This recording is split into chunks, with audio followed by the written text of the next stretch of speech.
Okay, so let's now talk about me transitioning out of my internship and what I do, how I kind of get more plugged into IHOP.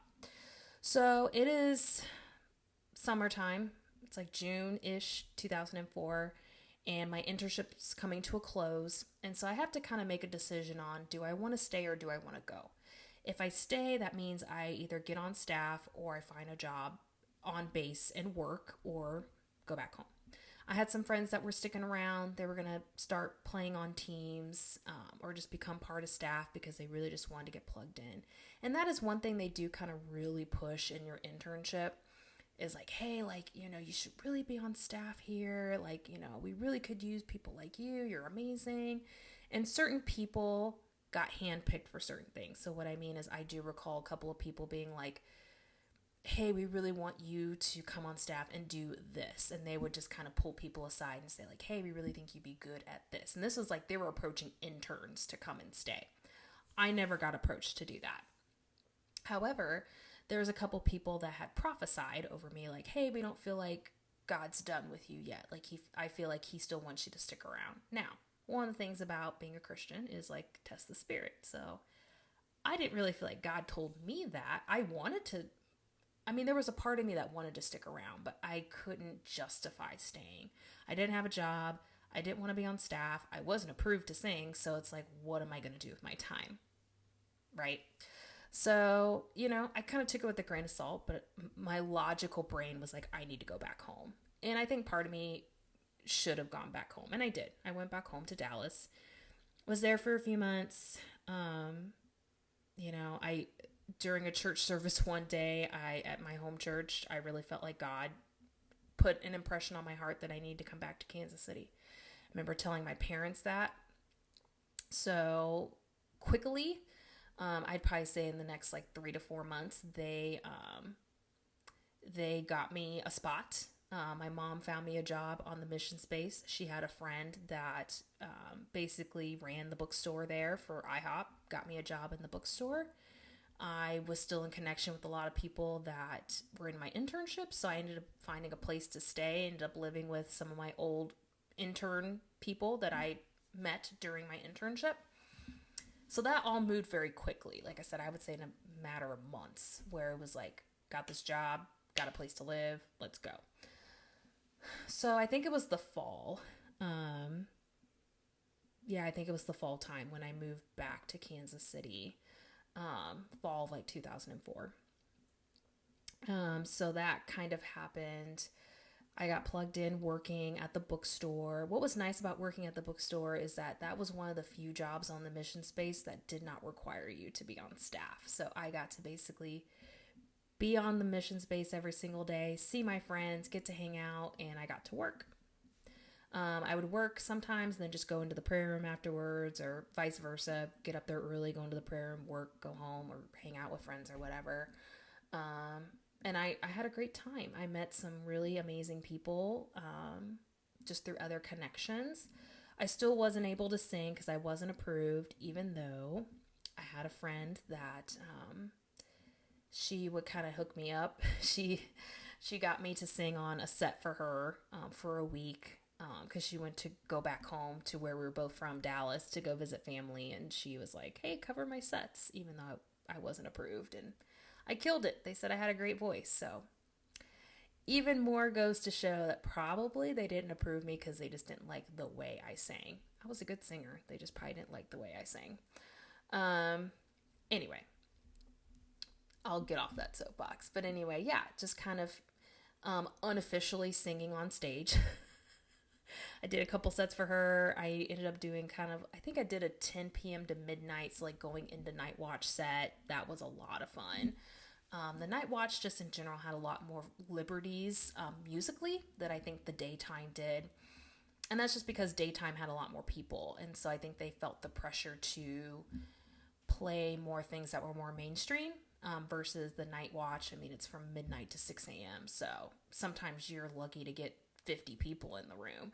So a lot of times the room is just kind of empty. And so you can kind of just play around with music. And this was before IHOP was before they live streamed. So they were 24/7 at this point, but they were not live streamed. So I think they got to take even a little bit more liberties on the night watch. I think now it's probably a little different.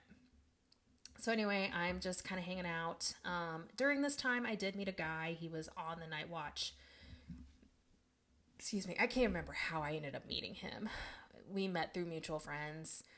He was somebody that I really, really liked. And my 19, 20-year-old brain is like, he's the one. Oh my gosh, he's the one. Clearly was not the one. He ended up, through a series of events that I found out, he was a player. He was not serious about me 100%. So that was pretty heartbreaking, thinking that you really care about somebody. He's there at the International House of Prayer.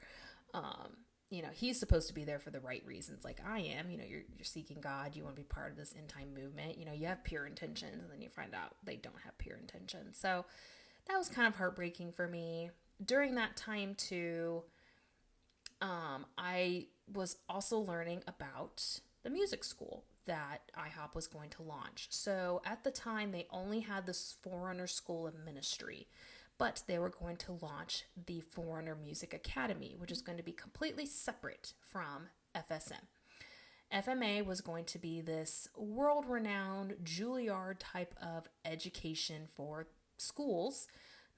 for musicians, where you would come and receive a 4-year education in either an instrument or vocal, or it was either an instrument focus, vocal focus, or music production, like sound production. I chose I wanted to do the vocal track. I'm getting ahead of myself. I wanted to do the vocal track. So, but they touted it like you're going to receive like this Juilliard level type of training where it's going to be amazing. You're going to be trained by professional musicians, but it's within the context of the end time prayer movement. So you're going to be helping usher in the return of Jesus, which I was like, sold. Like, I like the music. I want to get involved. And at that point, my paradigm was starting to shift where I was starting to be a little bit more bought in. I wasn't completely bought in, but I was thinking more now, okay, I can go get this education and then I can either be like a worship leader in the house of prayer, or this could like launch my professional Christian music career. That's kind of where I was thinking. Either way would go. And I'd meet my husband at IHOP and we would just do this music thing together. Like, I completely had the thought that I was going to be a professional vocalist. Like, I envisioned my job 20 years from now being at the level of like a Bethel or Hillsong. That's kind of where I saw myself. So I thought, this is perfect. Like, this will get me to where I want to be. So that happened. This is like 2005-ish when I'm learning about this school, but it wasn't ready yet. And so I was kind of like, wow, gosh. And I was starting to kind of feel that my season at that time at IHOP was coming to a close. Like I said, I found out this guy that I was kind of seeing, hanging around with, I thought we were dating. Turns out we weren't. Type of relationship was a complete sham. And then some of the girls that I was living with, they were kind of coming to the decision like they wanted to move back home as well. So like the house that I was living in was starting to disband. And then I just kind of wanted to do something different other than working at the bookstore. And so I kind of felt like, again, my season was coming to a close. So I remember telling my parents, hey, like, I want to move back home for a little bit, but I definitely want to come back and do the music school when it's ready. And they were supportive. And I remember my dad driving up on a weekend, and he packed all my stuff in a U-Haul truck, and we made the trip down to Dallas. And then I just kind of waited it out. It was close. It was actually a year before I made my way back to Kansas City in 2006. So the next part, we'll talk about how I got accepted into the music school.